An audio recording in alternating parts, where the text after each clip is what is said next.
मोहि कहाँ विश्राम।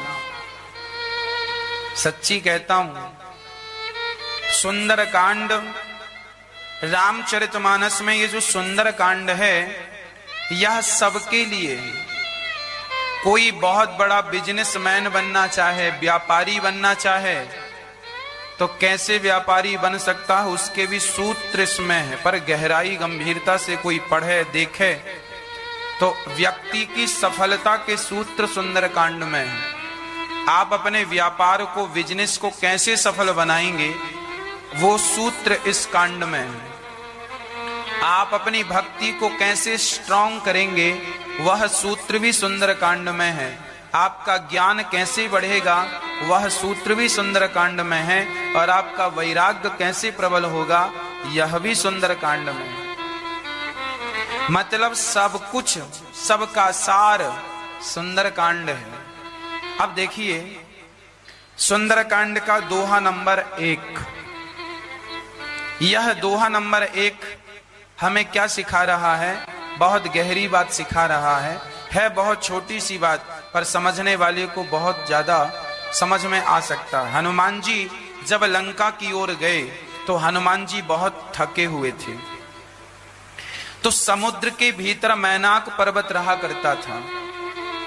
वो निकलकर ऊपर आया और हनुमान जी से कहा जरा सा विश्राम कर लीजिए, थक गए हैं, पूरा शरीर आपका पसीने में डूबा है और आपके चेहरे पर भी थकान नजर आ रही है, थोड़ा विश्राम कर लीजिए।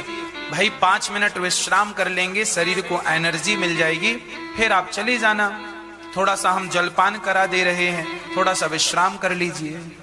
हनुमान जी ने क्या उत्तर दिया? सुंदरकांड का पहला दोहा, हनुमान तेहि परसा, है ना, कर पुण्य कीन्ह प्रणाम, राम काज कीन्ह बिनु, मोहि कहाँ विश्राम। हनुमान जी कह रहे हैं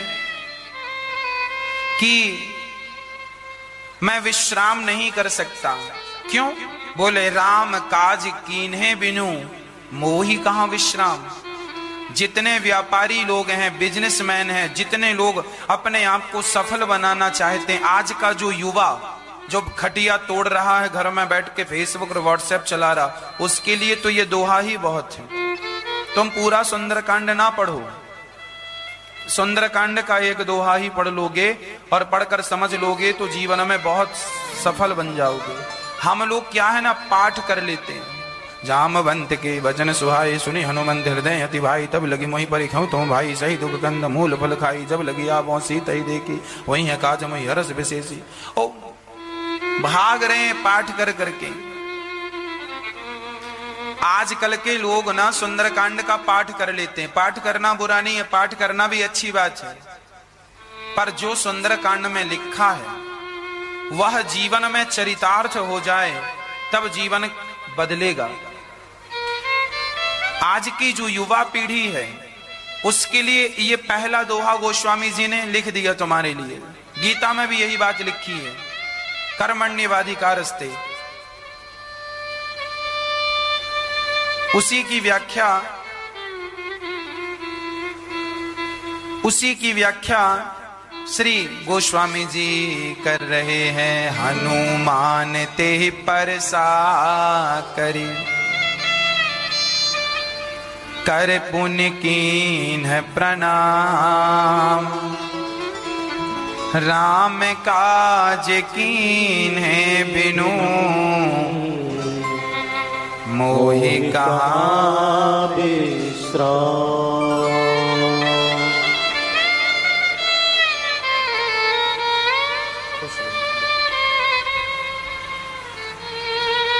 अर्थात आज के युवाओं को जो फेसबुक और व्हाट्सएप चलाकर अपना समय वेस्ट कर रहे हैं, इन युवाओं को ये शिक्षा है कि आप तब तक विश्राम ना कीजिए जब तक आप अपने लक्ष्य को प्राप्त ना कर लें। राम काज कीन्हे बिनु मोहि कहां विश्राम। आज के लोग ना विश्राम ज्यादा करते हैं, रात को भी विश्राम 12 घंटे और दिन में 4 घंटे अलग। आज का आदमी कर क्या रहा? विश्राम। क्या हो रहा? विश्राम। दिन में भी विश्राम, रात में भी विश्राम, और फिर इतना विश्राम करने के बाद फिर रो रहे हैं, काम नहीं मिल रहा महाराज जी, धंधा नहीं चल रहा, बिजनेस नहीं। आप दिन भर तुम विश्राम करोगे तो कैसे चलेगा? अब विश्राम ही विश्राम है। और हनुमान जी कह रहे हैं कि राम काज कीन्हे बिनु मोहि कहां विश्राम। जब तक मैं राम जी का काम पूरा नहीं कर लेता तब तक मुझे विश्राम नहीं होगा। मैनाक जी आपका धन्यवाद जो आपने मेरे लिए इतना सहयोग किया, पर मैं आपका ये सहयोग स्वीकार नहीं कर सकता क्योंकि अभी राम का काज अधूरा है। युवाओं को समझना चाहिए, जब तक आप अपने आप को सफल व्यक्ति ना बना लें, जब तक आप धनवान ना हो जाएं, तब तक आपको विश्राम नहीं करना चाहिए। धनवान बन जाइए, सफल बन जाइए, खूब धन कमा लीजिए, खूब मेहनत कीजिए, पैसा कमाइए। आज लोग पैसा कमाते ही नहीं है। महाराज जी हम बड़े गरीब हैं, महाराज जी हम बड़े दुखी हैं। अरे कमाओ, कमा करके बड़े आदमी बन जाओ जल्दी से। खूब पैसा कमाना चाहिए और धन को कमा करके धन को धर्म से जोड़ देना चाहिए। ये बात भी अभी इसी कांड में आएगी। सबके ममता ताग बटोरी। हाँ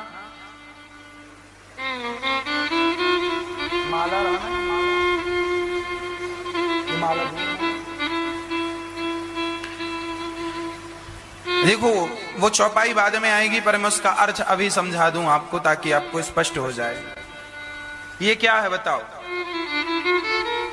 क्या है ये? माला, हार। गोस्वामी तुलसीदास जी कह रहे हैं, सबके ममता ताग बटोरी, मम पद मनहि बांधी, मेरे चरणों से सबकी डोर बांध दो। गोस्वामी जी कहते हैं जैसे ये हार है, जैसे ये माला है, देखो इसमें कितने सारे पुष्प गूथे हुए हैं। ये वाला इतने, यदि मैं गिनूं तो लगभग इसमें कम से कम 500 पुष्प से ज्यादा ही होंगे। 500 हैं पर एक धागे में है। पुष्प तो 500 है मेरी मां, पर धागा कितना है? एक। उसी प्रकार तुम भी अपने परिवार की एक माला बनाओ। पत्नी को गूथो, पुत्र को गूथो, पिता को, माँ को, अपने आप को, सबको गूथ करके एक सुंदर सा हार बना दो और पूरे परिवार को माला बनाकर, हार बनाकर और ठाकुर जी के चरणों में चढ़ा दो। प्रभु हम सारा परिवार माला की तरह आपके श्री चरणों में चढ़ रहे हैं। यही है समर्पण। इसी से होगी आपकी और हमारी जीत। रामचरितमानस समझ में आ जाए तो सब कुछ समझ में आ जाएगा, पर विडंबना यह है हम समझना ही नहीं चाहते। आज का युवा समझना ही नहीं चाहता। समझो भैया, समझो। विश्राम ना किया करो ज्यादा, काम किया करो ज्यादा। कामयाब बनना हो, मेहनत करो। फेसबुक और व्हाट्सएप चलाने से, आईपीएल देखने से आपका कल्याण नहीं है। क्रिकेट देखने से आपका कल्याण है क्या? किसका कल्याण हुआ क्रिकेट देखने से बताओ? किसका कल्याण हुआ पिक्चर मूवी देखने से? इसीलिए कहता हूं तपो और विश्राम त्याग दो। रात को सोने के लिए 7 घंटे बहुत है। एक स्वस्थ व्यक्ति की 7 और 8 घंटे की नींद बहुत है। 8 घंटा आपने सो लिया, 24 घंटे में 8 घंटा आपने सो लिया, बहुत है। कंफर्टेबल तो 7 घंटे हैं, पर 1 घंटा एक्स्ट्रा, 8 घंटा आपने सो लिया, बहुत है। दिन भर समय से सो जाइए, समय से जाग जाइए और अपने कर्म को करते रहिए। हनुमान जी बोले मैं विश्राम नहीं कर सकता क्योंकि राम का काज अधूरा है। अरे आप अपने लिए घर बना लो, एक बढ़िया सा, आप जो सपना देख रहे हैं, छोटे बड़े जो सपने हैं उन्हें साकार कर लो। महाराज जी हमारा घर नहीं बन रहा, महाराज जी इनकम नहीं हो रही है, उसके लिए मेहनत चाहिए। कहां कमी रह रही है आपके बिजनेस में, व्यापार में, आपके धंधे में, आपके काम काज में, उसको दूर करिए। और सफल बनने के लिए अपनी केवल मेहनत नहीं लगती, दिमाग भी लगता है। हनुमान जी केवल ताकतवर नहीं थे, ज्ञानी नामाग्रगण्यम भी थे, ज्ञानियों में श्रेष्ठ है। भाई शारीरिक ताकत से भी काम नहीं होता, ये खोपड़ी की ताकत लगती है ना। यदि खोपड़ी की ताकत ना हो, अर्थात आपको निर्णय लेने की क्षमता ना हो, सही निर्णय क्या करना, कौन सा डिसीजन सही है कौन सा गलत है, ये क्षमता ना हो तो आप शरीर चलाते। एक आदमी पानी में लाठी पीट रहा था, पानी में लाठियां पटक रहा था, मेहनत तो बराबर हो रही है, एनर्जी तो बराबर वेस्ट हो रही है, पर रिस्पॉन्स क्या है, फायदा क्या है? पानी में लाठियां पीटने से क्या फायदा? आजकल के लोग भी मेहनत तो कर रहे हैं पर गलत दिशा में मेहनत कर रहे हैं, इसलिए वो कामयाब नहीं हो पाते। सही दिशा में मेहनत करोगे तो कामयाबी मिलेगी, नहीं तो मेहनत भी पूरी हो जाएगी, कामयाबी भी नहीं मिलेगी। इसीलिए केवल शरीर का स्वस्थ होना जरूरी नहीं है, आपका मानसिक विकास भी जरूरी है, ये खोपड़ी का विकास जरूरी है। इसीलिए कहा करता हूं कि आप शास्त्रों को पढ़ें, उनको सही ढंग से समझें। शास्त्रों को पढ़ने से समझने से ना हमारी बुद्धि विकसित होती है। वेद पुराण क्यों पढ़े जाते हैं? वेद पुराण पढ़ने वाला बड़ा बुद्धिमान होता है। चाणक्य बुद्धिमान थे। क्यों बुद्धिमान थे? क्योंकि वो वेद पुराण पढ़ते थे। राम जी बुद्धिमान थे क्योंकि वो वेद पुराणों का ज्ञान रखते थे। रावण भी बुद्धिमान था, रावण भी बुद्धिमान था। फर्क कितना है, रावण अपने चरित्र से गिर गया, बाकी रावण में कोई कमी नहीं थी, बस एक मिस्टेक कर दी उसने। शरण में चला जाता तो काम हो जाता, पर नहीं माना नहीं किसी की। युवाओं, अब हनुमान जी आगे गए तो वहां पर एक राक्षसी आके बैठ गई, देवताओं की सुरसा नाम की एक स्त्री। देवताओं ने भेजा परीक्षण करने, बड़ा मुंह फाड़ करके बैठ गई। हनुमान जी आए, कौन है आप? मैं खा जाऊंगी तुझे। अब हनुमान जी बोले मैया मत खाओ, खाने के लिए अन्न है और आप हमें खा रही हो। बोले मैं तुम जैसों को ही खाती हूं। हनुमान जी ने कहा मां मैं राम काज के लिए जा रहा हूं, लौट के आऊंगा तेरे मुंह में आ जाऊंगा, खा लेना भी तो छोड़, राम जी की सेवा करनी है ना। जस जस सुरसा बदन बढ़ावा, तास दून कपि रूप दिखावा। सुरसा ने अपना बहुत बड़ा मुंह फाड़ा। हनुमान जी तुरंत पवन सुत 32 भजऊं। 16 योजन की सुरसा तो 32 योजन के हनुमान जी, दुगने। हनुमान जी बढ़ते गए बढ़ते गए। हनुमान जी को लगा ऐसे तो समाधान होगा नहीं, ये 32 की हुई तो हनुमान जी आगे, वो इतने की हुई। हनुमान जी बढ़ते गए, बढ़ते क्रम में हनुमान जी को लगा ऐसे काम नहीं होगा। हनुमान जी देखिए बड़े चतुर हैं, समझदार हैं, अपने काम को करने में बिल्कुल निपुण है, परफेक्ट। कहां बड़ा बनना है। हनुमान जी जब लंका की ओर गए तब हनुमान जी भयं पर्वताकार शरीरा, हनुमान जी पर्वत की तरह हो गए। और जब सामने राक्षसी मिली सुरसा तो हनुमान जी छोटे से हो गए, है ना। हनुमान जी अति लघु रूप पवन सुत लीन्हा, हनुमान जी छोटे से बन गए और छोटे से बनकर के तुरंत गए, मुंह से और नाक से निकलकर बाहर आ गए। अर्थ क्या है? ये तुम सबके लिए सीख है कि हर बार बड़ा बनने की जरूरत नहीं है। अपना काम निकालने के लिए ना छोटा भी बन जाना चाहिए। अपना काम निकालने के लिए हमें कभी कभी क्या बन जाना चाहिए मेरी मां? हर बार बड़ा बने रहोगी क्या? अरे मेरी मां छोटे बन जाना ये चतुरता है। कहां उलझे रहे सुरसा से हम, कब तक उलझे रहे? बड़ा होती जा रही, हम छोटे हो जाएं।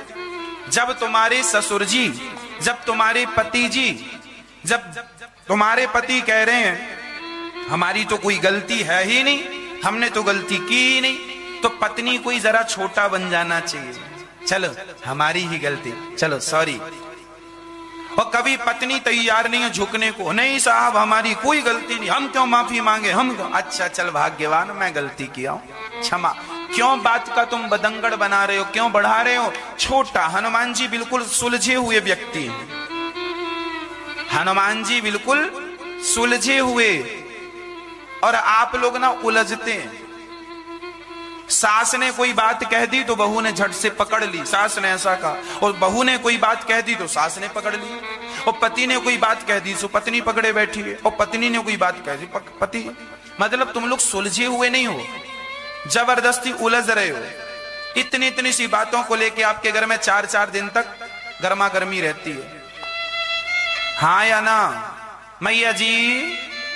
हाँ बोलो मेरी माँ। एक छोटी छोटी बातों को लेके आपके घर में 4-4, 5-5 दिन तक गर्मा गर्मी रहती है कि नहीं? माहौल गर्म रहता है कि नहीं? एक दूसरे को देखते भी नहीं है। कई बार तो घरों में एक दिन तक कोई घर में खाना नहीं खाता, बाहर से खा के आ जाते हैं, नहीं खाएंगे अब तुम्हारे हाथ का, नहीं, गुस्सा। इनको समझाओ सुंदरकांड पढ़ा करें, वो केवल रटा ना करें, रट लिया रट्टू तोता। ये देखो क्या लिखा है, हनुमान जी इतने कार्य कुशल व्यक्ति हैं कि लंका गए तो बड़े बनकर नहीं गए, बड़े बनकर गए तो बड़े बनकर थे, पर जहां जरूरत पड़ी तो हनुमान जी, हाँ ये तुम गृहस्थियों के लिए बढ़िया संजीवनी है। तुम भी अपना काम निकालने को ना छोटे बन जाया करो। छोटे बनने में कोई बुराई तो नहीं है, हनुमान जी छोटे बन गए तो तुम भी बन जा।